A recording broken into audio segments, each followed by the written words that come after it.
Hey guys, welcome back. If you're new here, my name's Jess and I like to talk about movies and TV shows. Today, we're going to be talking about Archive 81.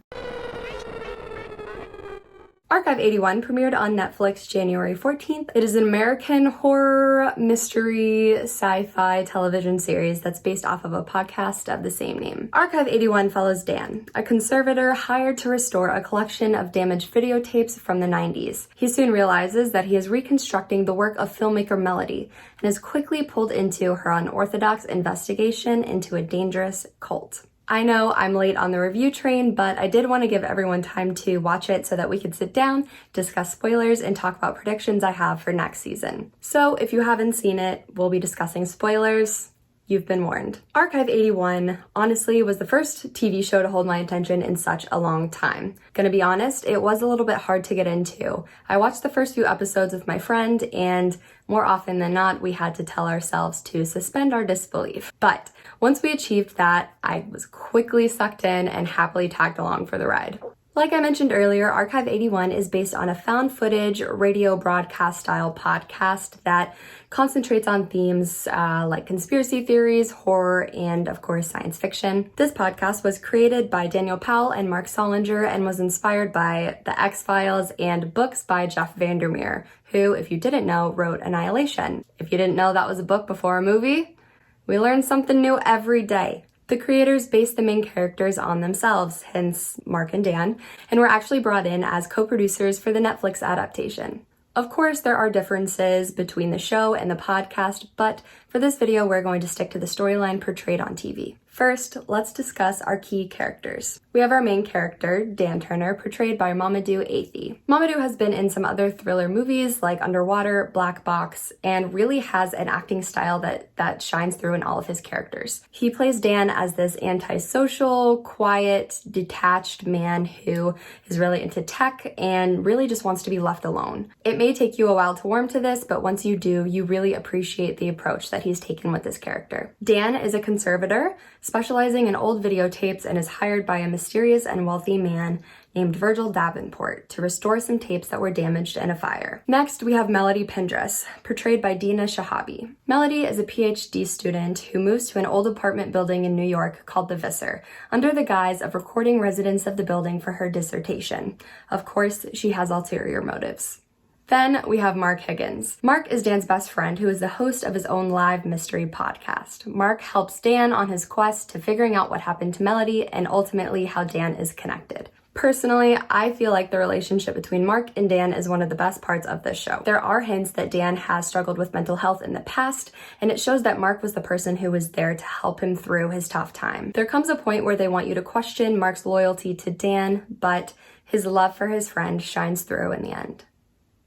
That rhymed. Okay, Dr. Seuss. Right from the first episode, we find that the videotapes that Dan is restoring are actually Melody's recordings from the 90s. Hence, the found footage aspect of the show. As a fan of found footage, I was really nervous to see how this was going to be portrayed, but ultimately found that it was very well done. It's not jumpy at all, and it seamlessly transitions you from Melody's world to Dan's, then to the TV screen that Dan is watching through. I feel like this plays on that science fiction element to the story, and it really makes you feel like you're sitting right next to Dan watching Melody through this TV screen. Now that we know a little bit about our key players, I want to talk about the positives that I took away from this show. I ended up loving Dan more than I thought I would. Like I said, it takes a while to warm up to his character and see things from his point of view, but once you do, he will become someone you quickly latch onto. I thought the horror aspects were really well done, and I had no background information going into the show. I didn't even know it was based on a podcast until a little bit later, but boy was I surprised. And although I personally would categorize this as a dark mystery thriller, there are some really great horror aspects, thinking of the seance scene, that are done well and really just knock you on your ass. Although there are some, they're not banking on cheap jump scares to make you feel uncomfortable. You just feel uncomfortable. The show is beautifully shot. It's the perfect mix of a mid-century vintage setting with a very modern color palette. The building Dan is isolated in is as creepy as it is beautiful, and it really helps you relate to Dan's feelings of paranoia and isolation. And of course, the sound design was bone-chilling, haunting, and absolutely beautiful. But there were some aspects of the show that bothered me as well. I found myself becoming increasingly detached to Melody's character. I was having trouble understanding her rationalization for staying at the Visser, and although I do understand that she's staying because she thinks her birth mom is at the Visser, I just have a hard time rationalizing it. And I don't know if it was just me, but I was also pretty angry at her character for how she acted after the seance. Beatrice is literally being loaded into the back of an ambulance after mutilating herself, and all Melody cares about is yelling at this woman, asking her what she saw.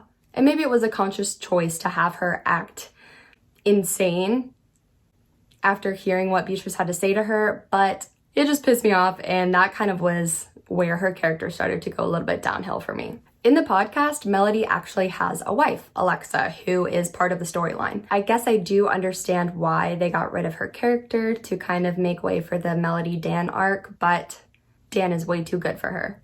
And last thing I want to touch on, it's not necessarily a dislike, it's just something I found a little bit goofy. When we finally start to delve into the sci-fi aspect of the show, and we start getting glimpses of Kalego, who is actually an entity from another dimension, I think they could have done a better job of revealing him to us than sticking his face through a TV screen. Like, this is so goofy. My friend said he looked like the alien from Independence Day, and yeah, she's exactly right. But let's talk about that ending. So by the last episode, Dan has gone into this other dimension with the help of Mark and Melody's mother to look for Melody. I knew it was going to be a cliffhanger when they first started performing this ritual to send Dan into the other dimension, and there were 15 minutes left in the episode. Dan wanders through this alternate dimension and eventually finds Melody, who has been trapped there since the 90s. They finally reach the exit and are about to escape when they're presented with two doors. Because of course they are. Melody has picked a door and is about to go through when this creep jumps through and pulls her in. And then the door disappears behind them. Melody is transported to the future, waking up in her mom's arms with Mark staring at her, wondering where the hell Dan is. Same, Mark. Same. We find Dan waking up in a hospital, reportedly the only survivor in a fire at the Visser. He soon realizes that he was transported back to 1994, the year Melody went missing. I have so many fucking questions. Was Samuel helping Melody? Did he know he was taking her out of this dimension? Where has he been the whole time? Or was it all for a bigger purpose that's going to be explained in season 2? I just can't believe they did Dan dirty like that. It really is frustrating to see a character that you've connected with for however many episodes and them not finding a resolution in the end. I get it's a cliffhanger, but I feel like Dan deserved more than that. I predict next season will show Dan finding his family in the 90s and give us a little bit more exposition into that dynamic and what exactly his dad was involved in. I also think that Davenport did not die, and we'll be getting a lot more background into his character as well as Melody's mother. They sort of just presented these characters and never went deeper into their backstory, which with the timing, I completely understand that, that was probably an issue. But one question prevails above all of the rest. What happened to Ratty? If I don't get this answer in season 2, I'm done. He deserves better than that. Overall, I really enjoyed Archive 81. I think it is an excellent start to a series, and I can't wait until they announce season 2. I would highly recommend this to anyone who likes mystery, thriller, sci-fi TV shows. It's fantastic. Let me know what you guys think. Did you enjoy it? I'm really interested to hear if somebody listened to the podcast. I saw a few threads on Reddit that talked about the differences, but that just is a lot of time and reading. Thanks for watching, you guys. As always, I really appreciate your support. If you like this video, go ahead and give it a thumbs up or subscribe. But thanks again, you guys. See you next time.